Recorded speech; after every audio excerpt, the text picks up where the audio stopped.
Sin munición no hay esperanza. Escasez de proyectiles en Ucrania puede cambiar el conflicto. Ucrania se ha enfrentado a la dura realidad de un déficit de proyectiles de calibre 155 milímetros tras el inicio de la operación terrestre de Israel en la Franja de Gaza. ¿Cuánto tiempo podrá aguantar Ucrania? El presidente ucraniano, Volodymyr Zelensky, se quejó ante la prensa occidental de que las entregas de proyectiles de calibre 155 milímetros por parte de la OTAN habían disminuido desde el inicio del conflicto entre Israel y Hamás. Realmente han disminuido, dijo el presidente ucraniano. No es como si Estados Unidos hubiera dicho, a Ucrania no le damos. No. Es que todo el mundo se está peleando por ellos los arsenales. Publicaciones estadounidenses citan a funcionarios ucranianos diciendo que el suministro de proyectiles de artillería se ha desplomado recientemente en más de un 30%. Por su parte, funcionarios de defensa estadounidenses sostienen que la reducción de las entregas de munición no tiene absolutamente nada que ver con lo que está ocurriendo en Gaza.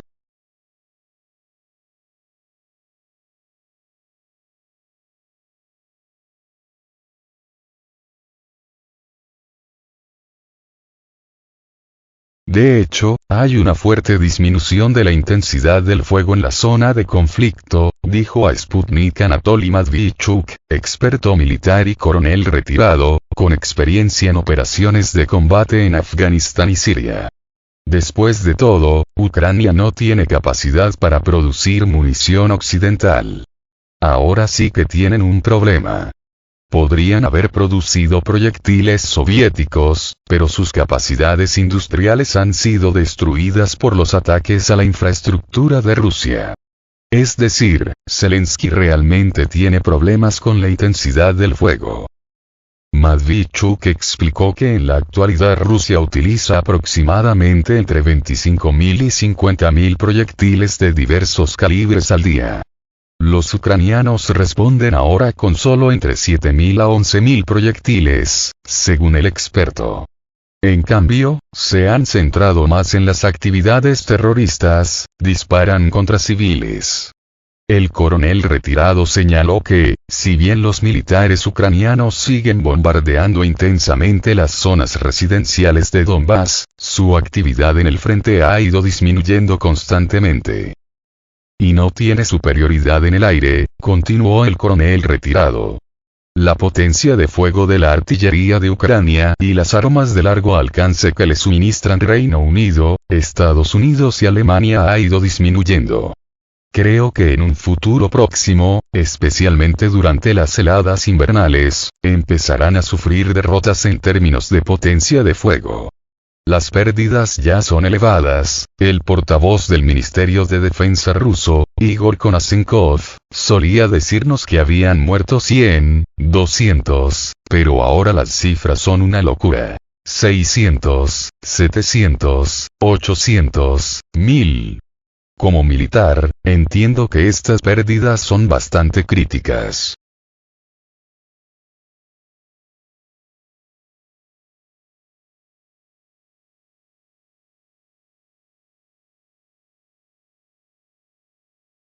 ¿Va a seguir Estados Unidos financiando la guerra proxy en Ucrania? Para complicar aún más las cosas, los fondos ucranianos previamente asignados por Washington con la aprobación del Congreso ya se están agotando relativamente. El último paquete de ayuda militar estadounidense de $100 millones, anunciado por el secretario de Defensa Lloyd Austin durante su reciente visita a Kiev, procede del fondo existente. Mientras tanto, los congresistas republicanos se oponen a un nuevo paquete de ayuda de $61 mil millones para Ucrania solicitado por el presidente estadounidense, Joe Biden. A principios de noviembre, la Cámara de Representantes, controlada por el Partido Republicano, aprobó un proyecto de ley redactado por los republicanos para proporcionar $14.300 millones en ayuda militar a Israel, dejando al margen a Ucrania. Posteriormente, el Senado estadounidense bloqueó la iniciativa en un intento de obligar al GOP a considerar en su lugar un paquete combinado de ayuda israelí-ucraniana.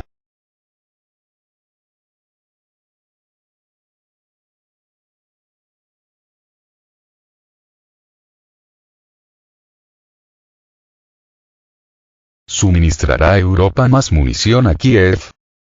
La semana pasada, el ministro alemán de Defensa, Boris Pistorius, admitió que es improbable que la Unión Europea alcance su objetivo anual de enviar 1 millón de proyectiles de artillería a Ucrania para el próximo mes de marzo.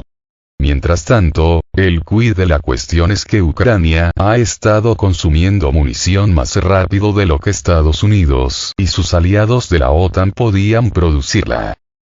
Ahora los almacenes están vacíos o hay un mínimo legal que un determinado estado no puede darle. Y esto no es suficiente, declaró Zelensky a la prensa la semana pasada en Kiev. Según Medvedchuk, el agotamiento de los arsenales militares de la Unión Europea es solo una parte del problema. Los europeos tienen dudas sobre si deben aportar más munición y dinero a Ucrania.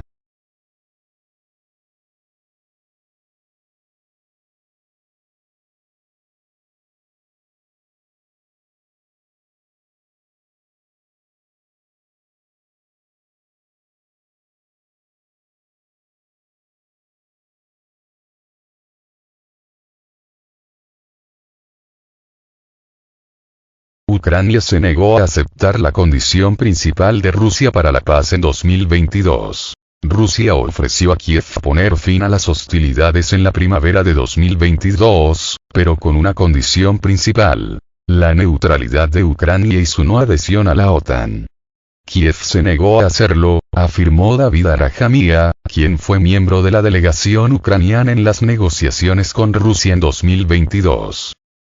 El líder de la facción Servidor del Pueblo en la Rada Suprema, David Arajamia, ha descrito las circunstancias de las negociaciones entre Moscú y Kiev en 2022 en una entrevista con un canal ucraniano.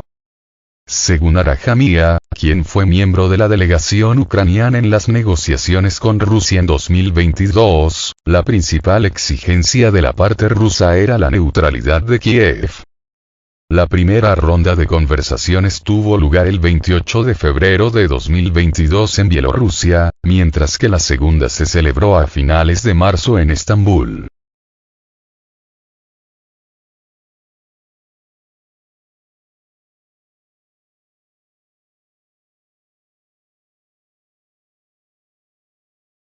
En mi opinión, creían Rusia realmente hasta el final que podían presionarnos hasta la neutralidad.